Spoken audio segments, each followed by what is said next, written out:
Yo les fiches, donc aujourd'hui on se retrouve pour une nouvelle vidéo. Alors, une vidéo comme vous avez pu voir dans le titre, présentation de mes montages de bas de ligne. Alors, avant je pêchais en bas de ligne avec un cheveu tout simple, hein, comme quand on débute. Bon, après, il y en a plein qui restent sur ces montages-là. Moi je suis passé au dérig. Donc, pour moi, je préfère après, parce que là je pêche avec des gros diamètres comme je pêche en rivière, et avec un cheveu simple, avec un hameçon, ça a une petite ouverture juste ici, donc par exemple si je fais des balignes en 70, je peux pas faire d'aller-retour en fait dans l'hameçon, donc c'est assez compliqué, donc je suis passé au dérig. J'aime bien quand, par exemple, pour des pop-up, je suis presque toujours en pop-up. Je pêche presque toujours en pop-up. Rarement à la bille ou au bonhomme de neige. Je pêche beaucoup aussi à la graine. Donc voilà. Euh, donc pour le montage, moi j'ai du nylon en 35. Vous pouvez utiliser du 40 jusqu'au 50 pour moi, pour vous faire un bas de ligne. Pour moi, hein. Pour que ça passe bien dans l'hameçon, parce qu'après en 60, ça reste assez compliqué de faire un aller-retour dans l'hameçon. Donc voilà. Après, il vous faudra une petite. J'ai mangé le nom, les petites bagues pour passer dans le fil pour le dérig. Donc, pour moi, vous prenez une bonne quarantaine de centimètres pour être sûr, hein, d'avoir de la marge et de couper après à la longueur que vous le souhaitez. Tac. Donc, quand j'ai mon fil du diamètre que vous souhaitez, je viens juste, hop là, le tordre et créer une boucle. Tac, comme cela. Après, je viens placer mon hameçon, donc la hampe de mon hameçon aligné avec mon fil, mon excédent, on va dire, de fil qui est plaqué contre la hampe de mon hameçon.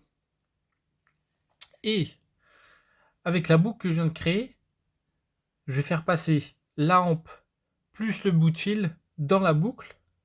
Tac, comme ceci. Et je vais y faire 3 à 4 tours. Moi, je préfère 4 tours. Tac. 4. Après, je tiens tous les tours que j'ai fait pour pas que ça parte. Et après, je viens tirer mon fil qui part vers le haut. Vers le haut. Tac.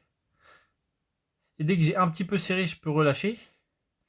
Et là, vous allez venir serrer un petit peu, pas trop parce que après, on n'a pas encore choisi là où on voulait que mon nœud soit placé. Donc, moi, je le place à 1 cm, 1 cm,2 après à la hauteur de ma rampe, en fait, juste à la courbure de mon hameçon. Donc après, je le serre quand même bien, tac. Et après, je viens couper l'excédent, le bout de fil qui dépasse, tac. Et là, j'ai pas de briquet, donc pour vous, l'excédent quand vous l'avez coupé, c'est un conseil, moi je le fais, je viens faire un petit champignon, parce que ça m'est déjà arrivé que par exemple avec un amour blanc à l'aspiration, ça détende tout, tac, et mon nœud se barre, etc. Alors qu'avec le champignon ça vient buter, ça bouge pas. Voilà. Donc après, je viens, tac, mettre mon petit anneau sur le fil, tac. Donc j'ai mon fil, hop là, avec mon petit anneau qui vient glisser dessus. Tac. Et là, je viens passer mon fil dans l'hameçon, comme ceci. Tac. Et là, ça va me créer un petit dé, d'où le nom d'Erig. Tac. Après que vous avez la forme que vous souhaitez, tac, vous venez pincer avec vos doigts l'hameçon avec la hampe que ça a créé avec le fil, tac, et vous allez venir faire, moi j'en fais 7 ou 8. Donc 1, 2, 3, 4, 5, 6, 7, 8. Tac. Je m'arrête avec le fil à l'extérieur de l'hameçon et non pas à l'intérieur parce que l'angle ne va plus être bon euh, au moment de la finition du nœud et ça sera pas piquant. Quand le poisson va recracher, ça va pas avoir l'axe voulu pour piquer le poisson. Donc après, je la repasse hop, dans l'hameçon. Tac. Donc comme ça. Là, je viens toujours garder avec mes doigts, les tours que j'ai fait, pincer pour éviter que ça parte. Tac, je repasse dans l'hameçon, je serre. Tac. Et comme je vous disais, tac. Et là, mon hameçon, tac, il est piquant. Voilà. Je le pose juste sur ma main. Tac. Tac, voilà. Chercher un angle pour qu'il se pique. Voilà. Là, tac, on imagine que c'est la bouche du poisson. On voit bien que l'hameçon se retourne quand il arrive comme ça. Tac. Là, mon montage est piquant. On va dire presque à 100%. On voit le pivotage de l'hameçon quand il arrive sur mon doigt. Tac. Et voilà. Donc là, après, vous mettez sur votre petite tac, sur votre petit anneau. Vous venez prendre, je sais pas, 6 cm de fil dentaire ou moi j'utilise du nylon pour la pêche au cou en petit diamètre. Je viens la passer, je pique ma pop-up. Hop là, je viens mettre sur mon fil. Tac, je fais passer mon fil dans la pop-up. Je fais un nœud, je viens passer mon stop bouillette dans le nœud que ça m'a créé, un petit boucle que ça m'a créé. Je serre pour que tac, ça bouge plus. Ou autrement, des fois j'utilise des élastiques pour appareil dentaire, mais ça après c'est plus pour les billes ou les bonhommes de neige. Comme ça, hop là, ça vient juste quand vous venez mettre votre bille, en fait, vous tirez, ça tire l'élastique et avec le stop bouillette, ça re-rentre avec l'élasticité.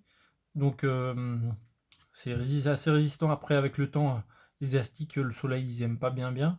Mais après, ça reste une technique. Et après, il me reste, comme vous voyez, il me reste bien 35 cm de nylon auquel je peux sélectionner le diamètre que je souhaite. Par exemple, moi, je pêche avec des bas de ligne de 20 cm. Je pêche pas plus long, même en rivière. Je suis pas de cette école-là, les longs bas de ligne, même en rivière. J'ai toujours fait du poisson avec des petits bas de ligne. Donc, je continue après. Voilà. Pour le nœud, bah, rien de plus simple. Vous faites une boucle en attrapant votre fil. Tac. Vous le passez dedans. Tac. Et vous resserrez. Ce qui vous fait une boucle. Hein, rien de plus simple. Et vous venez couper l'excédent du fil. Tac. Ce qui nous fait un bas de ligne piquant. Et si vous pêchez un pop-up, moi je rajoute toujours un hameçon, à moins que vous pêchiez en équilibré. Mais un hameçon. Je rajoute toujours un plomb, pardon. Même si le poids de l'hameçon, des fois, suffit au pop-up. Enfin, ça dépend des marques, des pop-up, etc. que j'utilise, des diamètres. Mais voilà.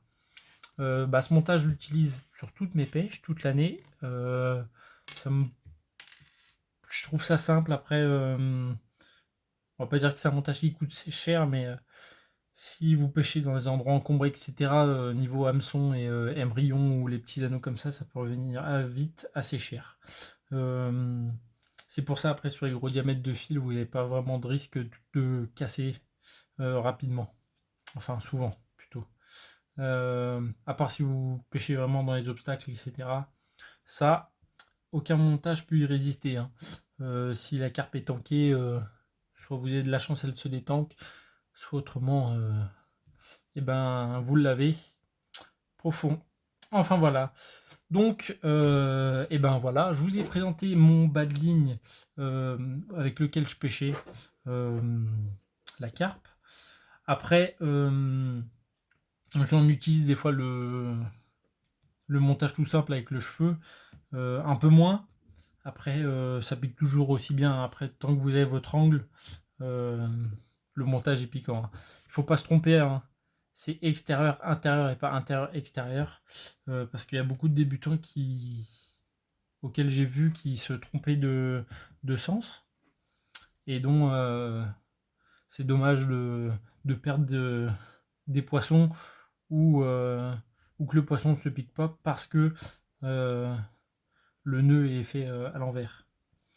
Mais bon, voilà. Donc, les fiches, n'oubliez pas de vous abonner, lâcher un petit commentaire si vous avez des questions. J'y répondrai avec grand plaisir. Et puis, voilà. Donc, je vous dis à la prochaine, les fiches. Ciao.